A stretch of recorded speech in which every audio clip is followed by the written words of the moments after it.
హమ్మయ్య ఎండొచ్చింది. మెయిన్ రోడ్లో నీళ్లు తగ్గాయి, వీధుల్లో నీరు తగ్గుతోంది. 4 రోజుల పాటు ఊపిరి బిగబట్టిన విజయవాడ జనం గురువారం వీధుల్లోకి వస్తున్నారు. ఇంట్లో పేరుకుపోయిన బురదను నీటితో కడిగిస్తున్నారు.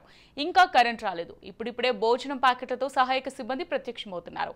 ఇక ఈ నేపథ్యంలో మంత్రి కొల్లు రవీంద్ర, ఎమ్మెల్యే యాలగడ్డ వెంకట్రావుతో కలిసి బాధిత గ్రామాల్లో పర్యటించారు. రైతులు ముంపు బాధిత ప్రజలను పరామర్శించారు. వరద ముంపు ప్రాంతాల్లో జరుగుతున్న శానిటేషన్ పనుల్ని పరిశీలించారు. నీట మునిగి పంట పొలాలను పరిశీలించి ఆదుకుంటామని హామీ ఇచ్చారు. పంట కోల్పోయిన ప్రతి రైతుకు ప్రభుత్వం అండగా ఉంటుందని భరోసా ఇచ్చారు.